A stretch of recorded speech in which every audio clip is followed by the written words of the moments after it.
Hola, hola, hola, hola, hola. Los saludo con muchísimo gusto. Gracias por conectarse como todos los viernes aquí en 24 horas con nuestra red. Esta es la mesa del debatible. Estamos tratando de entender qué sucede, qué pasa con los temas en coyuntura, con las noticias que están sucediendo en esta semana, que están cruzando por México y por el mundo. Vamos a platicar un poco sobre la reforma laboral, además sobre entra, entiendo, la reforma para trabajadores de las aplicaciones, para los operadores de Uber, de Didi, y bueno, pues tendrán algunos cambios si es que avanza esta reforma que tentativamente entra el lunes. Pues bienvenidos a 24 horas, esto es debatible. Nos acompaña en la mesa la doctora Virginia Ríos Hernández. Ella es integrante de la Comisión Técnica de Investigación Fiscal del Colegio de Contadores Públicos de México. ¿Cómo estás, contadora? Bienvenida a Debatible. Muy bien, muchas gracias. Muchas gracias por la invitación, Emanuel. Muchas gracias por estar aquí. Está además Ricardo Flores, él es comunicador, pero también es operador de las plataformas digitales. ¿Cómo estás, Ricardo? Gracias por sumarte a la mesa. Oye, vas manejando, no vayas a tener una inconveniencia ahí.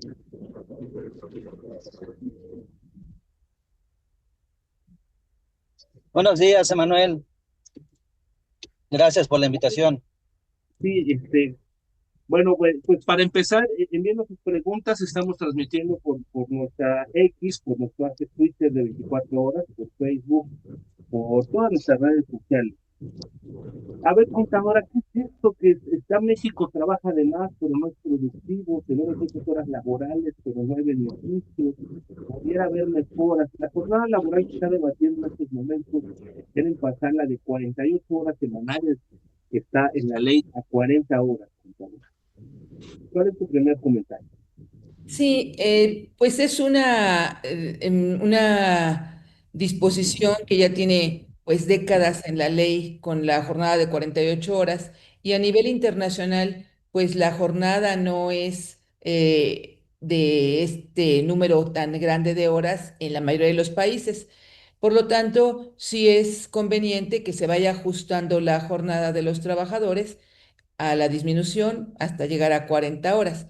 Lo único es que hay que compaginar los intereses tanto de los trabajadores como del sector productivo, porque en México más del 95% de las empresas son micro y pequeñas empresas.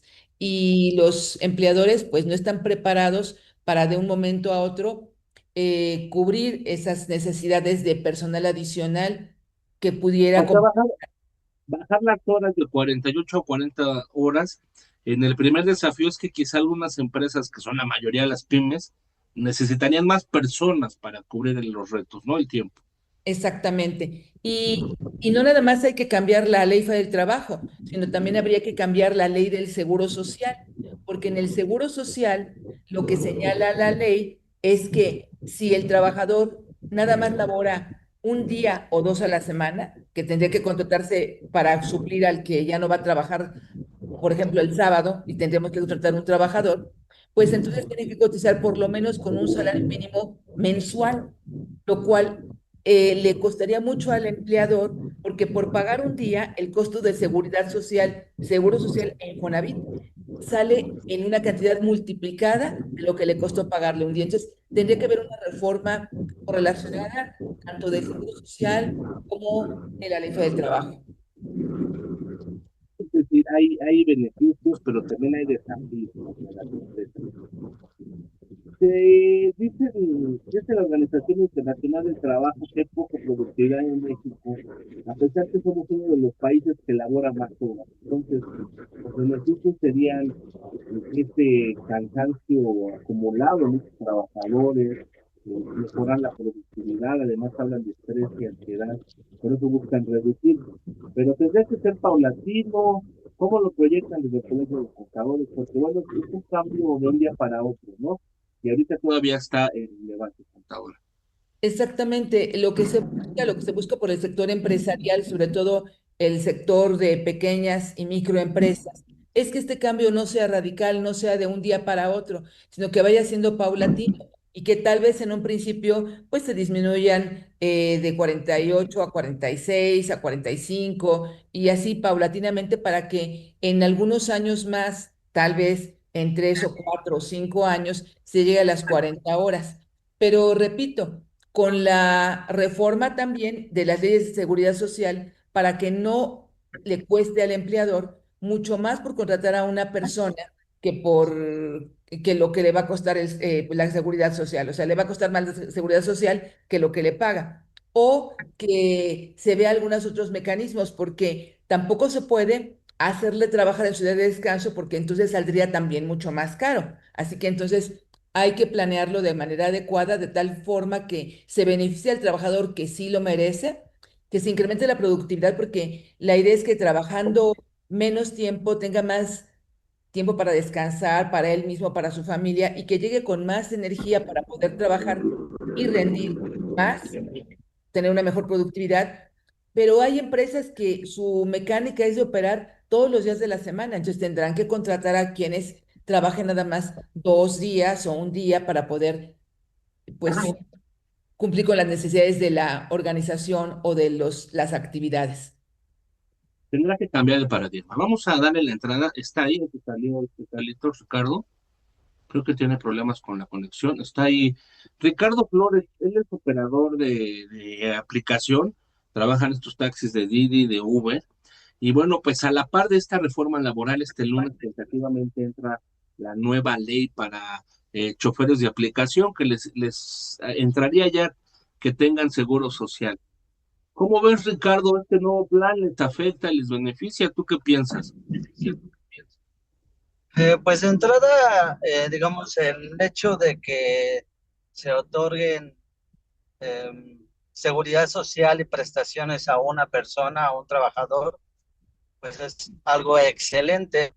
Sin embargo, en el caso de las aplicaciones como Uber o Didi, en este caso también Rappi, pues es, digamos que trastoca un poco el modelo de negocio bueno, que está planteado actualmente. Cuando yo entré a trabajar en las aplicaciones, pues sabía de antemano que no había ningún tipo de contraprestación, porque en realidad las aplicaciones no son un patrón como tal. Entonces yo ya sabía que no iba a haber ninguna prestación. Sin embargo, la cuestión de los ingresos potenciales que podría obtener, pues compensarían la falta de prestaciones que en su momento no iba a tener. Entonces yo con esos ingresos puedo pagarme una afiliación al Seguro Social para mantener de alguna forma mis cotizaciones que ya tenía como lo tenía anteriormente como empleado de oficina. Entonces, digo, es una buena, le llamo yo una buena carta de intenciones, en el sentido de que el gobierno propuso esta reforma con la intención de que tengamos esa seguridad social, eh, derecho a aguinaldo, a vacaciones, a utilidades incluso, pero creo que en el caso de las plataformas digitales no podría haber alguna afectación al final de cuentas en mis ingresos, los ingresos que tengo actualmente. O sea, sí te va a ver afectado también tu ingreso, ¿no? Porque entiendo que una Pues parte así como, no nada más es en bruto, ¿no? Tiene que ver lo del mantenimiento del auto, lo de la gasolina, lo del guardado. pues esos gastos ya uno los tiene contemplados. Sin embargo, al final de cuentas, alguien va a tener que pagar todas estas beneficios, esas contraprestaciones que va a tener uno como operador. Alguien lo va a tener que pagar, y en ese caso lo más seguro es que lo paguemos tanto los conductores y repartidores, y al final de cuentas los usuarios, porque ya Uber y Didi y Rappi fijaron su postura en el sentido de, así como está planteada la reforma, como se va a aplicar, no les resulta redituable a ellos. Entonces buscarán, obviamente, como corporaciones, que el impacto para ellos sea el menor, y siempre, como se dice, de manera ancestral, se puede decir, o más bien, eh, van a buscar trasladar ese impacto a sus finanzas, ya sea a los conductores y al final de cuentas al usuario final, que en este caso son los clientes, los usuarios. Y bueno, eso es una propuesta noble, una carta de buenas intenciones, y no sé si abona la jiribilla, pero pues el gobierno está viendo ahí la posibilidad de, ¿cómo se dice?, de meter como contribuyentes o un ingreso extra de, me parece que entre las plataformas, las aplicaciones digitales, los repartidores, hay entre 600,000 y casi entre 600 y 1 millón de personas en México que están trabajando en las aplicaciones. Entonces, pues va a ser un buen ingreso para el Seguro Social al mes, va a ser una buena cantidad. A ver, contadora, regresando al tema de la reforma laboral. ¿Cómo está actualmente en México? ¿También van a crecer las vacaciones? ¿Van a crecer otro tipo de prestaciones? ¿O solo están bajando de 48 a 40 horas la jornada semanal? Bueno, en el caso de las vacaciones ya fue una reforma que entró en 2023, donde en el primer año de antigüedad del trabajador, en lugar de los 6 días que tiene derecho a disfrutar de vacaciones, tiene derecho a 12. Y luego se van incrementando de dos en dos. O sea, eso ya fue reforma que está aplicándose desde el 1 de enero del 2023, de la cual están disfrutando los trabajadores. También ha sido justa porque tienen mayores derechos de disfrutar con su familia y hacer cosas personales. Eso ya está. Hay algunas otras reformas en puerta. Por ejemplo, en el caso de lo que entró también en esta semana, que es lo de la conocida como ley silla, en donde los empleadores tienen la obligación de tener sillas con respaldo para todos sus trabajadores. Y esto va enfocado principalmente a aquellos que permanecen mucho tiempo de pie, o que están operando maquinaria, o que están como vigilantes o como empleados de mostrador o como empleados de algún almacén. Entonces va enfocado mucho para estos trabajadores que pues antes tal vez no tenían un sitio adecuado para descansar. Y se les está dando a los empleadores 180 días para que implementen ya todos los mecanismos y cumplan con esta nueva obligación, que es garantizar las sillas con respaldo para que tengan periodos de descanso los trabajadores. Entonces, eso también ya está aprobado, ya está publicado, y ya próximamente, cuando se cumplan los 180 días, se hará exigible por parte de las autoridades, y si hay una revisión y no se cumplió, pues habrá las sanciones correspondientes para las empresas. Por otra parte, hay otros proyectos de reformas. El aguinaldo ahorita no se está moviendo, siguen siendo los 15 días de salario por haber trabajado un año completo. La prima de vacaciones sigue siendo el 25% también de los días que tiene derecho el trabajador a disfrutar. Evidentemente, si las vacaciones son más días, el 25% va a ser también mayor. Y bueno, el caso de, por ejemplo, el permiso que quieren también El de aprobar paternidad, ¿no? Estaba el de de paternidad. paternidad, de paternidad, que actualmente son 5 días para los varones que tienen hijos y quieren incrementarlo a 12 o a 20 días. Pues en el Colegio de Contadores hemos analizado en las diferentes comisiones el impacto que esto tendría para los empleadores, y pues son días hábiles. Si hablamos de 20 días, prácticamente es un mes. Y entonces otra vez el empleador tiene que contratar a otra persona para que haga ese trabajo, porque el papá pues va a estar trabajando, va a estar cuidando a su bebé, ayudándole a la mamá a cuidar al bebé, y la empresa en ese casi mes pues no va a tener a ese trabajador y va a tener que contratar a uno que lo supla.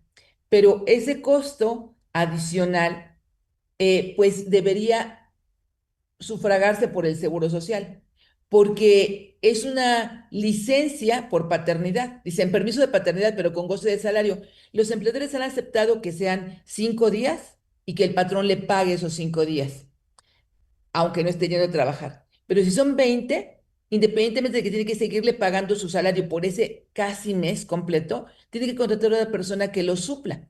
Y entonces ya es un doble impacto para el empleador. Otra vez, las empresas micro, pequeñas y medianas, pues es difícil que puedan subsistir con esos costos adicionales. ¿Por qué no se aprueba, pero que el Seguro Social le pague al trabajador un subsidio por incapacidad o por licencia de paternidad. Porque como usted bien lo dijo, Emanuel, el Seguro Social va a tener una buena recaudación con los trabajadores de plataformas digitales. Bueno, pues entonces, como va a tener una buena... Imagínense cuánto va a entrar de 600,000, que es lo que dicen, pero Y se estima que hay más, porque en las condiciones no de México, de todo el mundo en estos momentos, el desempleo, el doble empleo que se necesita, la ayuda, yo calculo que si hay entre 800, bueno, eso ya no me toca a mí, pero hay muchísimos operadores. sí, pero también esta ley de la reforma a la ley federal del trabajo, donde se adicionó ese capítulo de trabajadores de plataformas digitales, no es tampoco aplicable para todos. O sea, lo que se dice es, ahora todos van a tener seguro social. No, no, no, no es cierto, porque dice que se va a considerar que son trabajadores cuando tengan un ingreso mensual por lo menos de un salario mínimo vigente en la Ciudad de México. Es decir, aproximadamente ahorita 8,400 pesos, aproximadamente en este No, momento. lo superan más. Algunos sí, pero algunos no. O sea, algunos que trabajan en las plataformas, pero que son estudiantes y estudian, pero también en las tardes o en las mañanas hacen sus repartos y demás, no alcanzan a llegar a los 8,000 y tantos pesos. O sea, sacan 3, 4,000 pesos. Entonces ellos no van a tener derecho a que se les considere como trabajadores. Van a seguir considerándose como trabajadores independientes. Pero ¿qué pasa cuando, por ejemplo, están de vacaciones los muchachos, suponiendo los estudiantes, están de vacaciones de verano, que ahorita estamos ya prácticamente en ello, y que entonces se dediquen a trabajar 2 meses a tiempo completo y que superen los 8,500? Ah, ahí sí son trabajadores. Pero ya en septiembre, otra vez le bajan al ingreso. Y lo que dice la ley es que si no alcanzan a llegar al salario mínimo, entonces se consideran trabajadores independientes.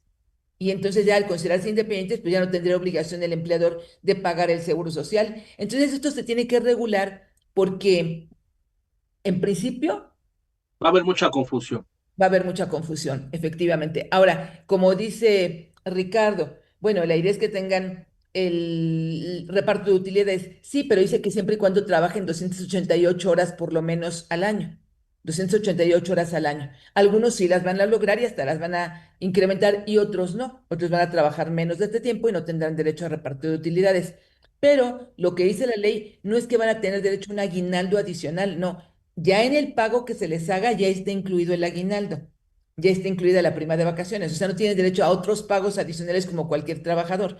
Tendrán derecho, sí, en su caso, a reparto de utilidades y a que los afilen a la seguridad social.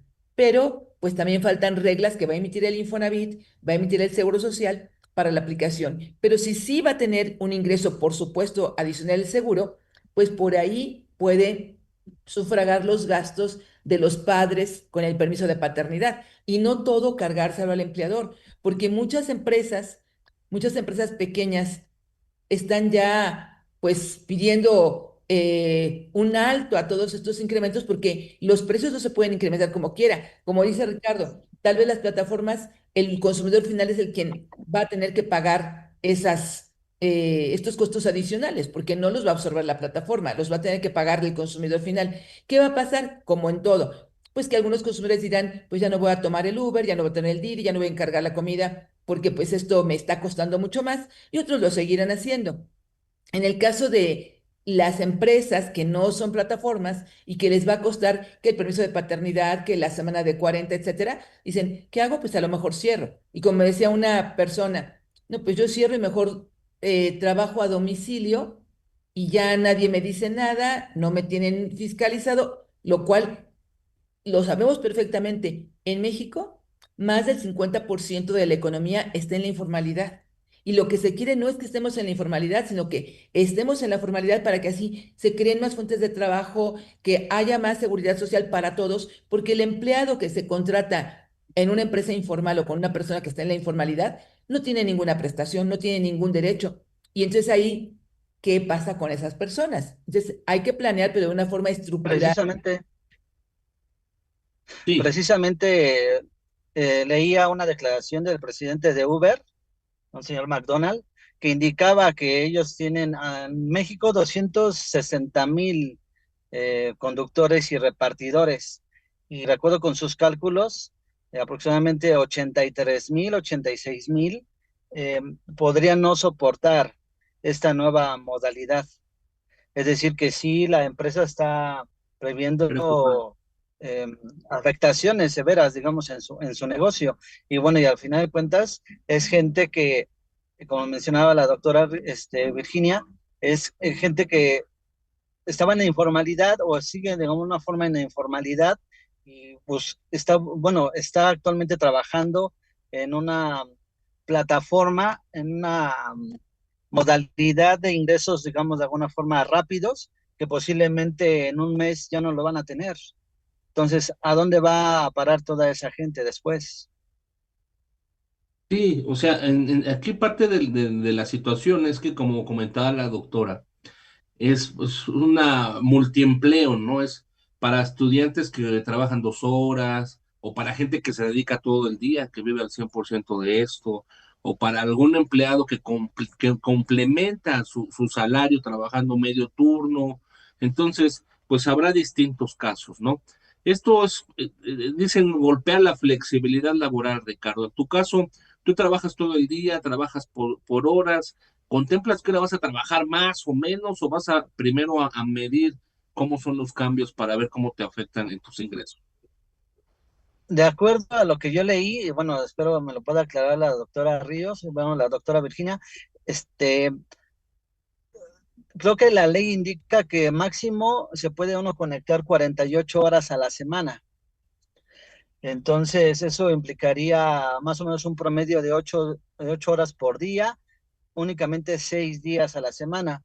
Actualmente yo laboro cerca de entre 10 a 12 horas por día, todos Sí, los porque a las días, 12 a con las la 12 horas la intención. plataforma te desconecta, ¿no?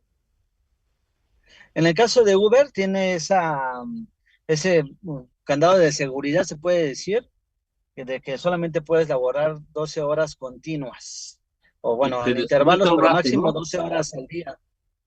¿Mande? Te desconecta un rato, ¿no? 2 horas o no sé cuánto tiempo. Sí, te desconecta 6 horas, son las que 6 horas. te da para que puedas volver a reiniciar. Entonces, por ejemplo, yo en lo personal debo de trabajar entre 10 y 12 horas para solventar mis ingresos, bueno, para obtener los ingresos que yo quiero y solventar mis gastos. Pero si en la nueva legislación me indican que solamente voy a poder laborar 8 horas o más bien 48 horas a la semana, pues obviamente mis ingresos se van a ver afectados al final.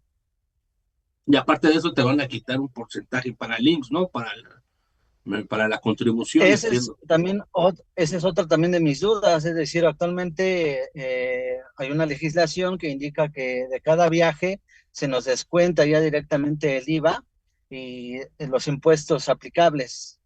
Entonces, aquí, ¿qué va a pasar? Voy a pagar doble tributación, es decir, me van a descontar tanto de Hacienda y aparte del Seguro Social. Es que esa es Entonces, otra cosa, obviamente existe. ese es otro. Sí, Actualmente los operadores de los que trabajan en plataformas, justamente como dice Ricardo, cada quien trabaja a su necesidad. Y como bien decía usted, Emanuel, algunos trabajan 2 horas, otros 4. Vemos que Ricardo trabaja 10 a 12 horas, o sea, lo más que puede. Y hay muchos que pues también trabajan así, pero al ser empleados y al ser considerados empleados, como la ley lo señala, hay un ahorita límite. 48 horas es el máximo que podrán trabajar y cuando la ley diga que son 40, nada más van a poder trabajar 40.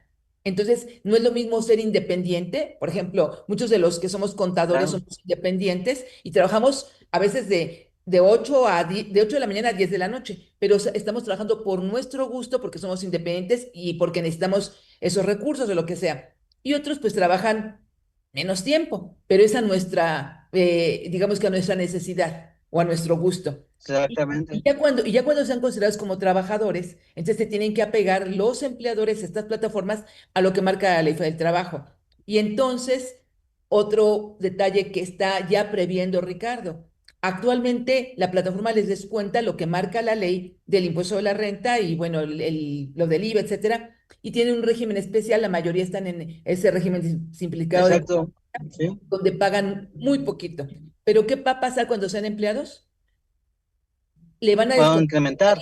les van a descontar con tarifa y entonces entre más ganen, más alto va a ser el impuesto que van a tener que pagar, más el seguro social que les van a descontar. Entonces, va a tener que trabajar Ricardo a lo mejor en otro trabajo para poder completar su ingreso, porque Exacto. una plataforma no va a poder trabajar las 12 horas, ni 10 tendrá que trabajar como máximo 8 horas diarias para que no se pase de lo que regula la ley del trabajo.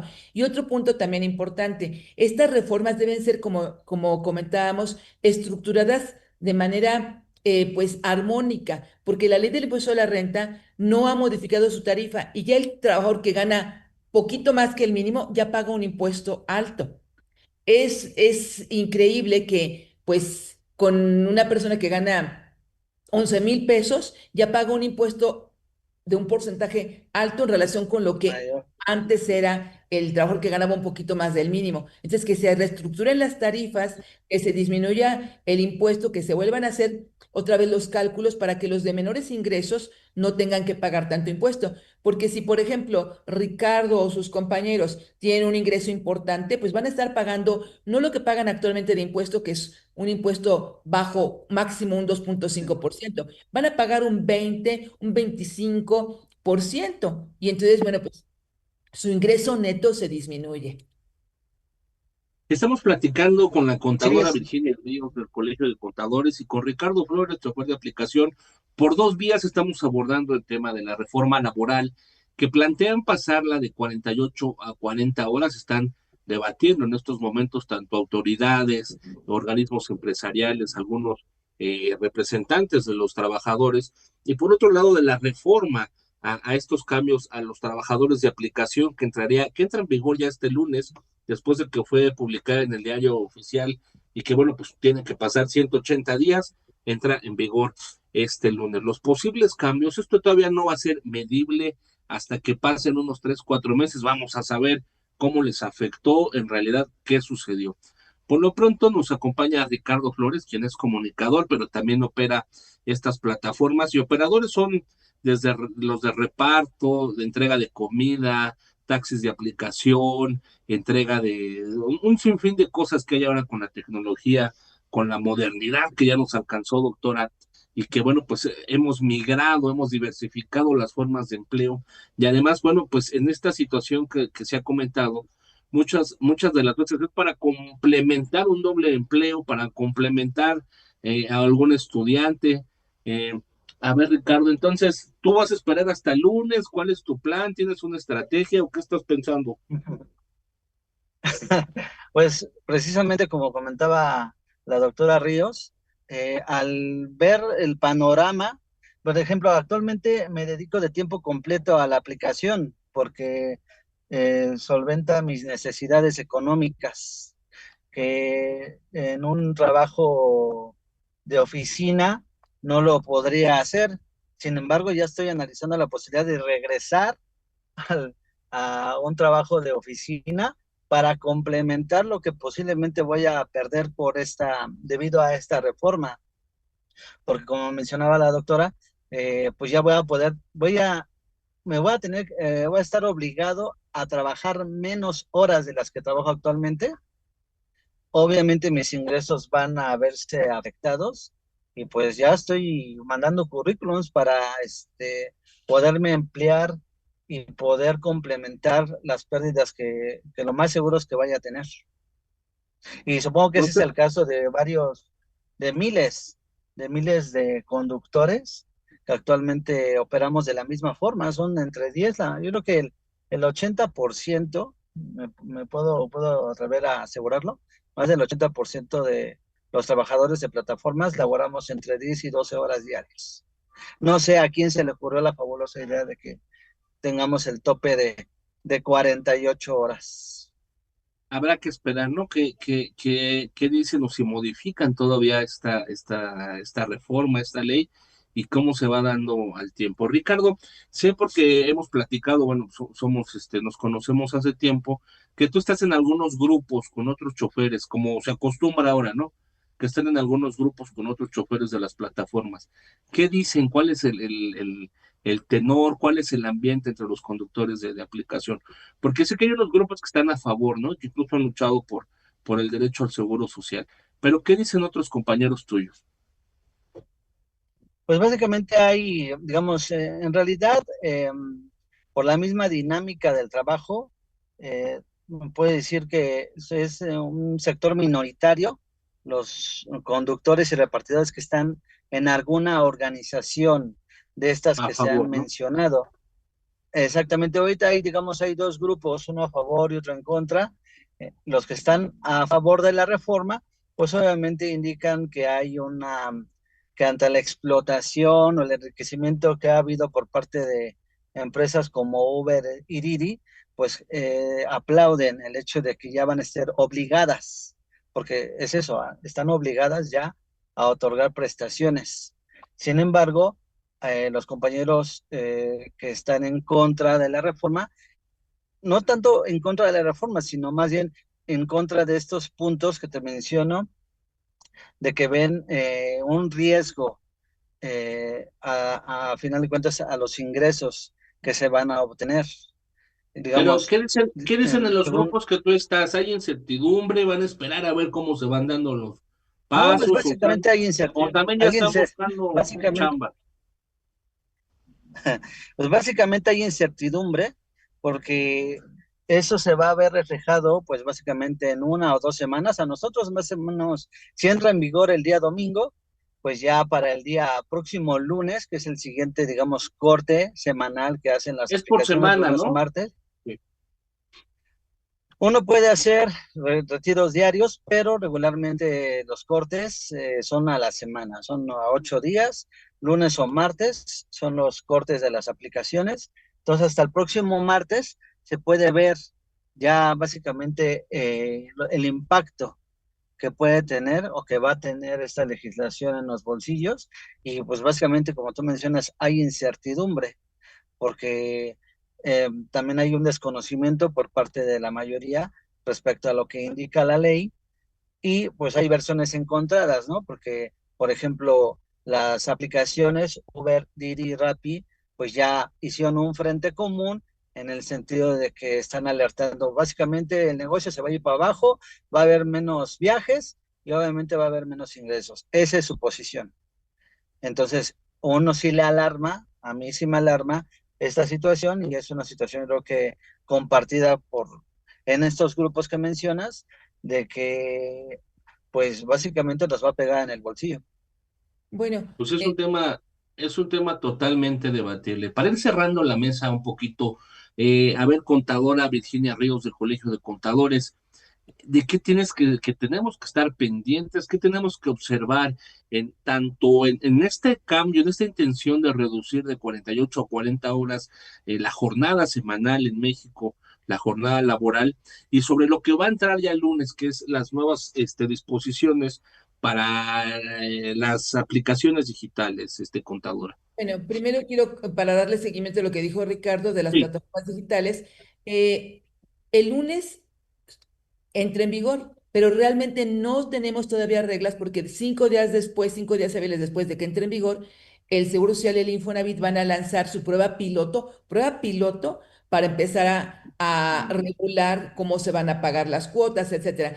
Es decir, en la prueba piloto no van a estar obligados todavía todos a afiliar a los trabajadores de las plataformas. Va a ser una prueba piloto. Y ya dirán en esos 5 días hábiles, o sea, toda la semana siguiente, cómo va a ser el sistema. Entonces, hasta el martes que Ricardo le paguen y a sus compañeros no van a saber todavía porque no les van a descontar todavía Okay. nada, porque no hay reglas para la semana siguiente. entonces le van a tardar 3 semanas por lo menos más, ¿no? En empezar a Más, ajustar 3, 4 semanas. más de eso, Y bueno, seguro. ojalá yo no entre en su prueba piloto, por favor. Sí, y bueno, la reducción de la semana de 48 a 40 horas, pues esperamos Es general, ¿no? definitivamente que sea, que sí, pero que sea paulatino, que no se haga de un momento para otro, porque sí le va a afectar mucho a la economía del país, sobre todo, repito, más del 95% de las empresas son pequeñas y medianas y micro y entonces no pueden de un momento a otro dejar de cerrar el negocio un día o contratar a otra persona para que trabaje ese día que tiene que descansar su trabajador un día adicional y pagarle el sueldo y además pagar el seguro social al 100%. Tendría que exigirse que se haga una reforma, como comentaba hace rato, armónica para que también las cuotas que se pagaran por el empleador fueran por el día que está trabajando únicamente, como en el caso de los empleados del hogar, que se paga nada más por el día que van a trabajar, no se paga por todo el mes completo más que cuando van a trabajar todo el mes. Sí. Y que bueno, no se abone, ¿no? De ninguna manera, con ningún cambio, que no se abone, porque eso nos afecta a todos, que no se abone a la informalidad, que no se siga impulsando, que la gente prefiera irse por estos cambios, pues mejor me voy a la informalidad, me voy a otro tipo de cosas, me voy a vender mercancías, que ya vemos toda la disrupción mundial que está causando, ¿no? El comercio, por ejemplo, traer las piezas asiáticas y todo eso. Y A al ver, final Ricardo, entonces, sí, perdón, sí, adelante, contador. también Entonces, como dice Ricardo, si ya no van a alcanzar sus ingresos porque ya no los van a dejar trabajar 12 horas, pues entonces algunos van a decir, ah, pues entonces yo me arreglo con mis clientes para dar el servicio independientemente, pero ya afuera. no van a estar regulados por fuera y entonces otra vez se incentiva la informalidad, porque Sí, ahorita, sí, porque porque trabajar por afuera de la plataforma con los clientes, que muchos lo van a hacer y no los juzgo, pero pues eso es abrir un poco, abonar a la informalidad, ¿no? es, y además, eso no le da seguridad al usuario. O sea, hemos tenido ya con estas plataformas más seguridad los usuarios de contratar estos servicios de traslado o de comida, lo que sea, porque sabemos quiénes están detrás. Pero cuando ya se empiecen a hacer informales, pues otra vez va a ser como los taxis piratas, como todo eso que hay buenos y hay malos elementos. Entonces, no debemos, pues, fomentar esto de la informalidad. Bueno, incluso Muy bien. ahorita hay bastante duda, porque como comentaba la doctora, el tope mínimo para poder entrar a afiliarse al Seguro Social con la nueva ley es un salario mínimo, es 8,200 pesos aproximadamente en el Valle de México. Pero no sabemos si es en las ganancias netas o en las ganancias brutas. ¿Cómo van a hacer ese cálculo? Y otra que se comenta, otra cuestión que se comenta en estos grupos, es de que pues muchos van a preferir no pasarse de esos 8,000 pesos con intención de que no nos descuenten nada y obviamente el resto, pues o como decía ella, la doctora, buscar otra alternativa para que pues los ingresos pues sean digamos, de alguna forma libres de impuestos. Entonces yo sí veo, como menciona, bastante riesgo en ese sentido. Tienen un doble mercado, ¿no? Salir un poco de la plataforma para, pues empezar, muchos incluso ya tienen sus propios clientes, tienen su propia agenda y van por afuera, ¿no? Trabajando a la par. Pero se Sí, fomentaría. exactamente, pues, ajá, sí, le escucho. Sí, se fomentaría, si queda así, se fomentaría. Muy bien. Pues muchísimas gracias. ¿Gustan hacer un comentario más? Muchísimas gracias a la doctora Virginia Ríos del Colegio de Contadores. Déjeme ver aquí la tarjeta. Es que está muy largo su cargo, doctora. No, Muchísimas gracias por sumarte a Debatible. Es integrante de la Comisión Fiscal del Colegio de Contadores. Gracias por estar en la mesa. al contrario, gracias por la invitación, un gusto. Muchísimas gracias, Ricardo, por sumarte a Debatible. Es un tema que vamos a seguir comentando en lo que entra el reglamento, en lo que aplicamos y en lo que va operando, a ver cómo funciona, Ricardo. Sí, pues muchas gracias, Manuel, gracias, doctora Ríos, por esta información adicional que nos proporciona, los detalles que a lo mejor no sabemos de la ley, y ojalá, Manuel, le puedes dar seguimiento Le a vamos a todas dar estas mucho reacciones, seguimiento. Hoy los invitamos. a las implicaciones que van a. Traemos información hoy en el diario, en nuestra sección de negocios, traemos cómo está el primer foro laboral y algunos comentarios en contra, a favor de qué está sucediendo y además también con el tema de las aplicaciones, por supuesto, la invitación para que estén todos los usuarios en 24 horas. Pues muchísimas gracias, les mando un abrazo. Oigan, continuamos. Está en la mesa de Debatible el doctor Luis Miguel Pérez Juárez. Doctor, bienvenido a Debatible. ¿Cómo estás?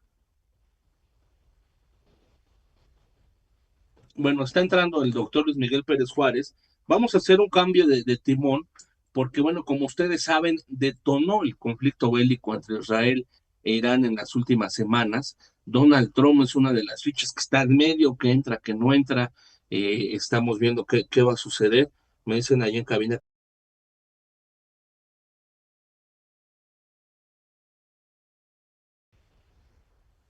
Aquí estamos, estimado Emanuel, un placer, como siempre, y un ¿Cómo gusto. estás, doctor? Te mando un abrazo fuerte. Gracias por entrar a Debatible. Luis Miguel Pérez Juárez es académico del Tecnológico de Monterrey y además es internacionalista, experto en conflicto internacional, en negociación internacional y en conflictos bélicos. Doctor, pues a ver, frente a qué estamos, este intento de guerra, ¿es guerra, no es guerra? ¿Es al capricho de Donald Trump, al capricho de Israel, de Irán? ¿Qué está sucediendo en el mundo, doctor? Como suele suceder, Emanuel, primero un enorme saludo para ti y para tu auditorio que siempre te sigue. Hacer varios comentarios. Primero, no estamos en una guerra. Hace muchos años que no se declara una guerra como tal, es decir, una declaración de guerra. Estamos en una situación de una beligerancia que puede superar lo que es una guerra, pero no un estado de guerra declarado. Cuando menos, ninguno de los participantes, ni Irán ni Israel, han declarado como tal la guerra. Irán lo plantea como una agresión que recibe de Israel, Israel lo hace como un ataque preventivo. De cualquier forma, sí, en términos reales estamos en una situación beligerante muy compleja, con actores muy complejos en el escenario internacional. Esto puede desembocar, por supuesto, en una escalada importante de la situación beligerante en Medio Oriente y además en un contagio indiscutiblemente se va a dar a nivel global en nuestro planeta. No hay una guerra como tal, doctor. Es simplemente unos arañazos ahí. Y ayer dice Donald Trump, pues yo voy a decidir en 2 semanas si entro o no le entro. O sea, La situación es muy interesante. Estados Unidos se juega una, como siempre lo ha hecho, es una pieza vital, fundamental y primordial, protagónica en el Oriente Medio.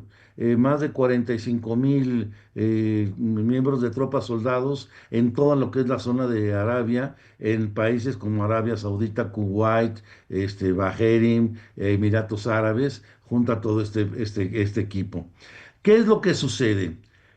Entrar a una beligerancia es ya una guerra declarada.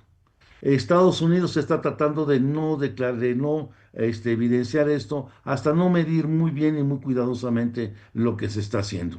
Hay una justificación internacional, Emanuel, que sería la siguiente: impedir que el gobierno dictatorial teocrático de Irán obtenga la bomba atómica.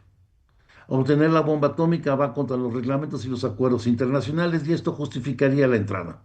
Por otra parte, ciertamente entrar supone iniciar una beligerancia y un combate con un país con un enorme potencial también militar y con relaciones poderosas con Rusia, la Rusia de Putin y la actual China continental, que estamos hablando de ya generar bloques en términos de una guerra.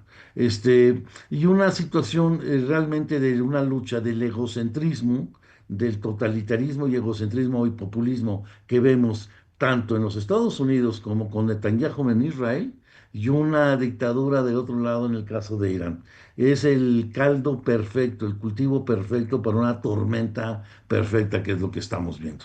Estados Unidos está haciendo una valoración, podemos hacer un adelanto que muy probablemente no habrá la rendición que está esperando Estados Unidos de Irán, y muy probablemente sí veremos una escalada, primero en una forma tangencial y después quizás de una forma directa de los Estados Unidos en este escenario. No es por jugarle al adivino, es porque el escenario por sí mismo así lo presenta y las situaciones parecen ya no tener retorno en algunas partes de la línea. a ver, doctor, me gustaría un poco tratar de explicar para desmenuzar el qué está pasando. ¿Qué papel tiene Irán en estos momentos? En el contexto del Medio Oriente, ¿quién es Irán? ¿Qué papel juega? Y además, sí tiene la capacidad para crear una bomba atómica, sí tiene la capacidad para crear un arma nuclear, ese es el miedo, ¿no? De todo el mundo, sabemos que la magnitud de un arma nuclear podría acabar con gran parte, pues no sé, de Emanuel, algunos países.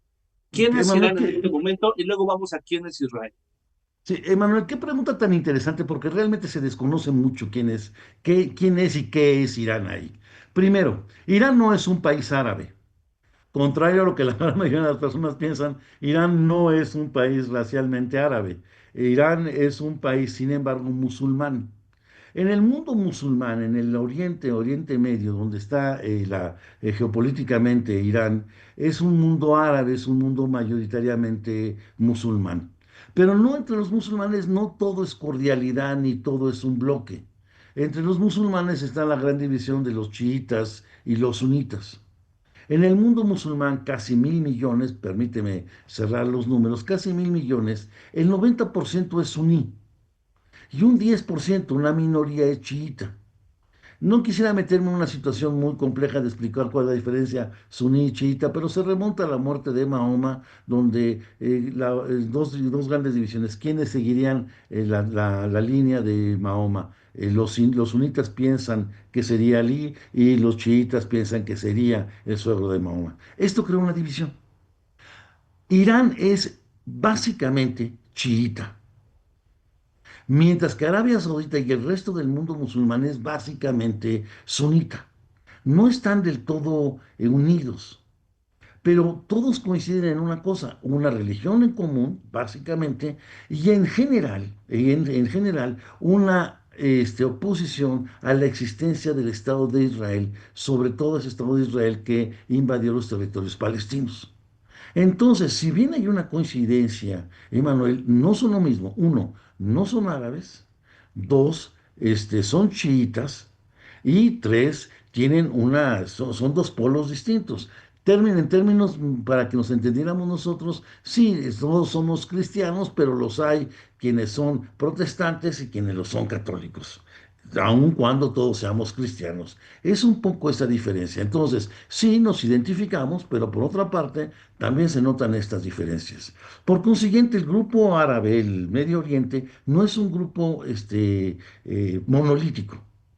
Irán tiene muchos seguidores, no solo en Irán, Líbano, Siria, principalmente. Por eso los ataques de Israel a Líbano y Siria también tienen un poderoso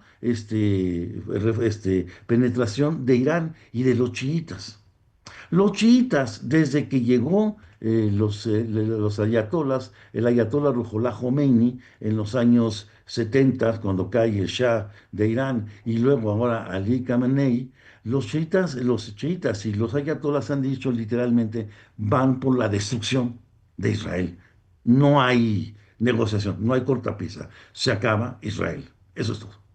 La muerte de Israel es necesaria desde el punto de vista árabe, perdón, musulmán chiita. Se acabó.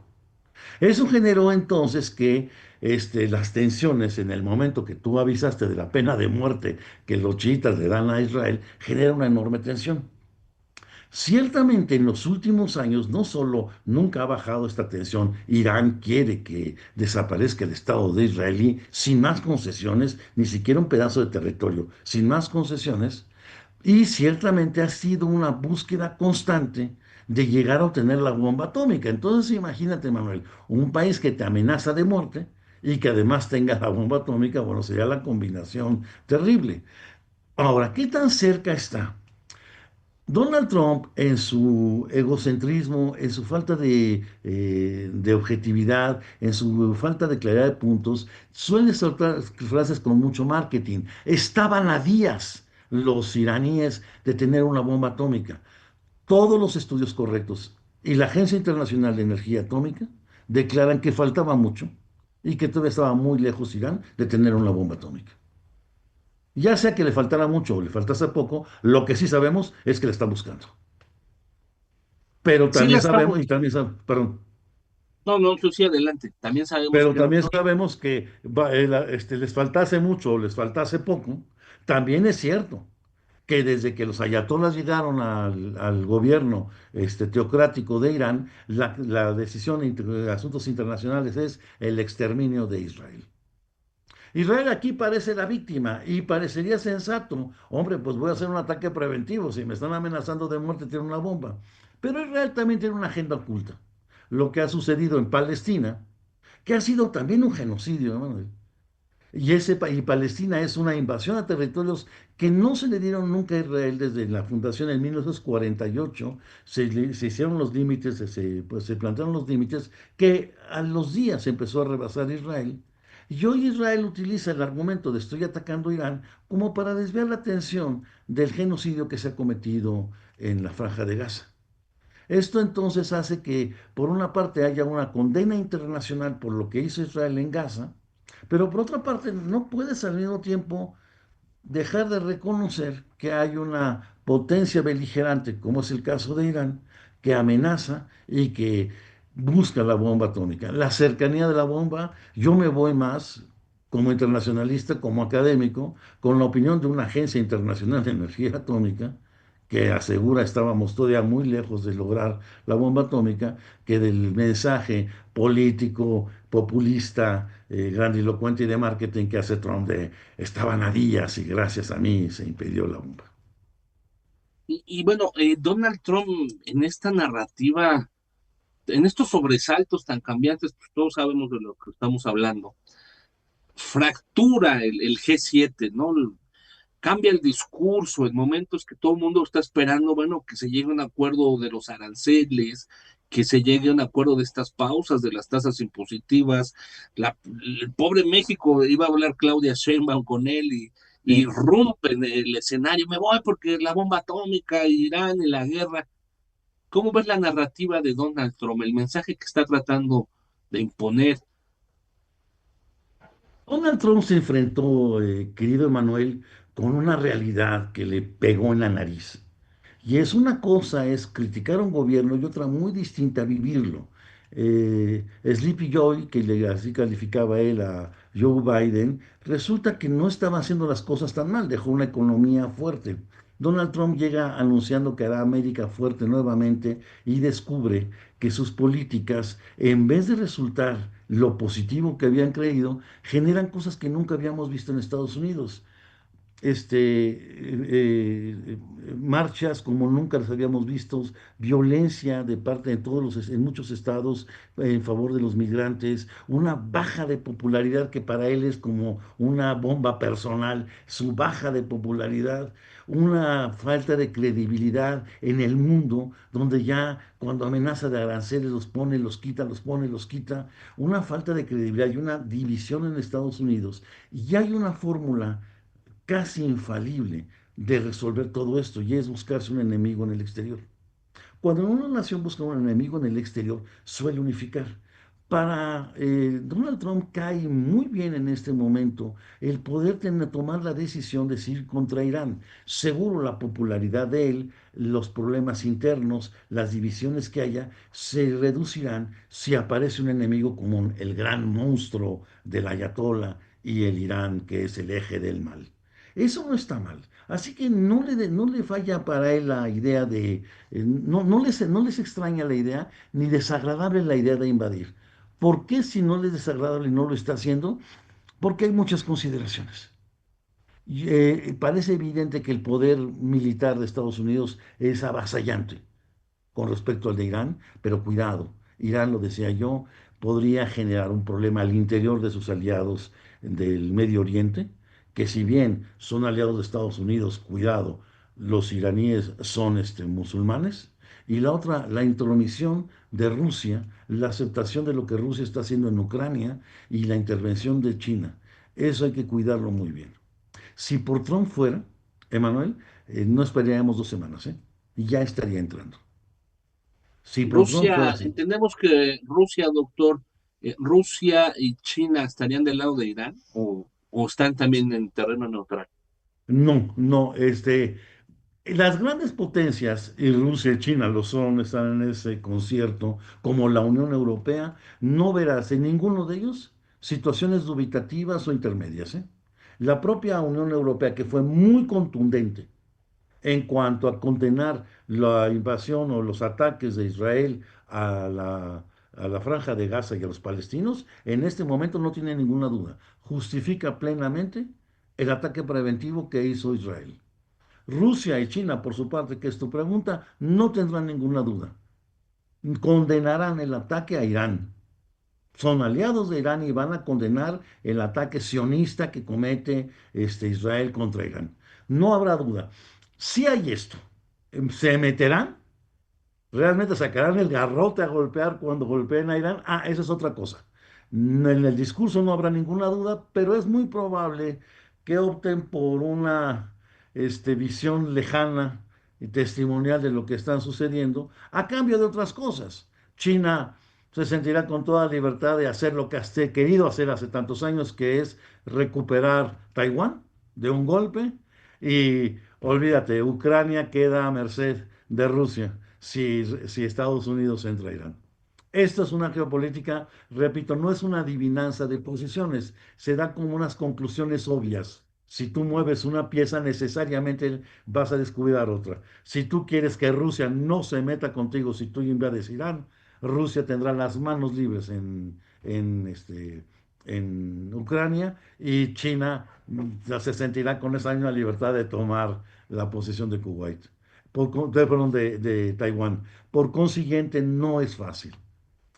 Trump la tiene difícil porque su ego, creo yo, le va a ganar, va a entrar a luchar contra Irán, va a buscar que todos sus aliados tradicionales en el mundo lo favorezcan, y un aplauso y una ovación al interior de Estados Unidos atacando Irán.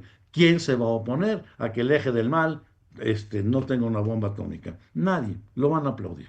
El problema está que en el resto del eje también dirán, excelente, invade Irán, y por supuesto nosotros no vamos a meter las manos a favor de Irán, pero lo vamos a defender, diremos que fue incorrecto, y nadie nos detendrá, China de tomar Taiwán y Rusia de decir Odessa, por supuesto pasa a ser completamente mío, y tendrá que someterse Ucrania.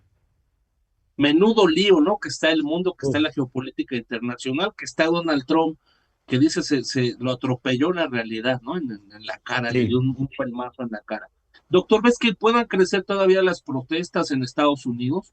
¿Ves que pueda todavía crecer las marchas ahí en los Estados Unidos de los migrantes contra estas políticas de Donald Trump, que está tratando de sembrar una narrativa de que, bueno, pues ya no va a permitir la migración a su país? Dos asuntos. Donald Trump ha bajado en su popularidad en casi todos los rubros. El manejo de economía está en menos del 38% de aceptación. En el manejo de cuestiones internacionales también está muy por abajo. Pero en donde está ganando, tiene más popularidad, es en su política migratoria. Al interior de los Estados Unidos, el americano promedio ve muy positivo la seguridad con la frontera sur. Así que las campañas de detención de migrantes, ten la certeza, Manuel, que van a continuar, y van a continuar fuerte. También hay un realpolitik. Ha habido que frenarse cuando se trata de empleados del campo, trabajadores de sectores turísticos y cierto tipo de trabajadores especializados, donde ya se frenó. Ha descubierto él que no es todo como sale, pero sí lo vamos a seguir viendo seguramente. Y esta bronca de Israel, Irán y Estados Unidos, es el otro punto, afectará directamente, mucho más de lo que creemos nosotros mexicanos, que nos sentimos lejos. México será golpeado directamente por este escenario que estaremos viendo ahora en Medio Oriente.